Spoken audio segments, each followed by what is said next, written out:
Oui, absolument. Le digital est une très bonne opportunité au Burkina Faso parce que déjà, la population, elle est majoritairement jeune.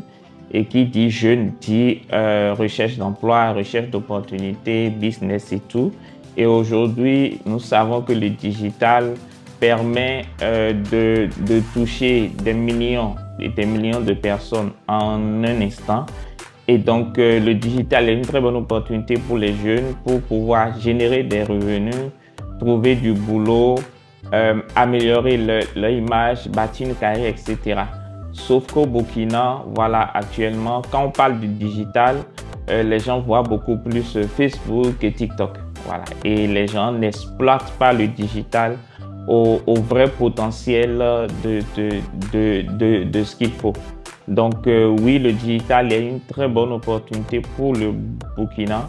Encore faudrait-il l'utiliser de la bonne manière pour pouvoir tirer tout le profit qu'il faut.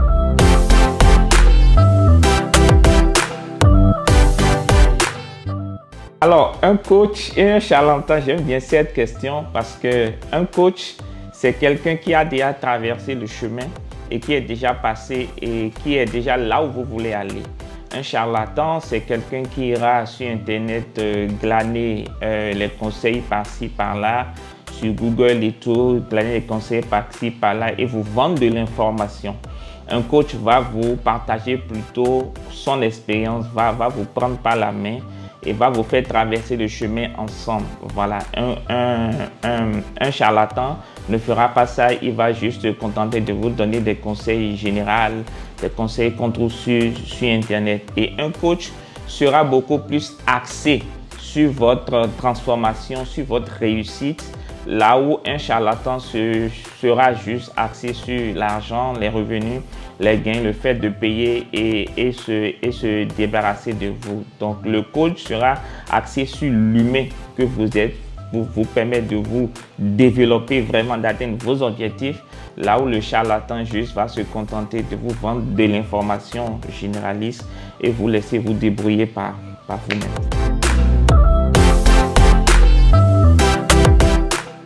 Oui, ça me fait 11 ans aujourd'hui, cette année dans l'accompagnement. J'en ai accompagné plusieurs personnes, des entreprises comme des personnes physiques qui ont eu énormément de résultats. Tous n'ont pas eu des résultats satisfaisants parce que voilà, il faut les prendre au cas par cas, mais la grande majorité ont eu des résultats satisfaisants. Et c'est la raison d'ailleurs pour laquelle je continue de faire ce métier si tant passionnant. C'est parce que les gens au finish ont des résultats et ça, c'est la chose qui me fait le plus plaisir en fait.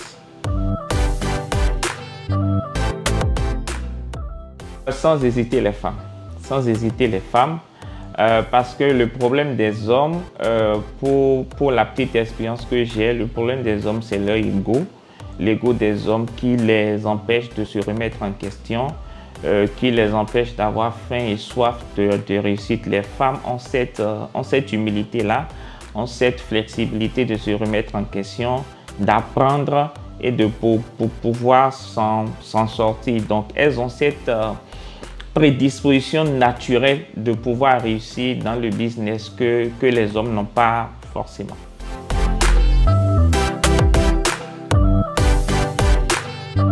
Non, il faut qu'on se dise la vérité. On ne peut pas réussir sur les réseaux sociaux aujourd'hui sans intégrer dans sa stratégie de la publicité.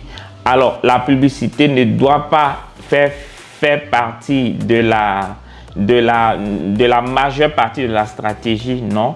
La publicité fait partie de la stratégie, mais ne doit pas prendre la grande partie. La grande partie doit toujours se baser sur l'organique parce qu'aujourd'hui, il y a beaucoup plus de concurrence. Aujourd'hui, les algorithmes sont beaucoup plus exigeants et donc tout ça réuni. Aujourd'hui, on ne peut pas vraiment réussir sur les réseaux sociaux sans intégrer la dimension publicitaire, sans publicité sur les réseaux sociaux. Si on ne le fait pas, ça va prendre du temps et aujourd'hui, c'est quasiment mission impossible.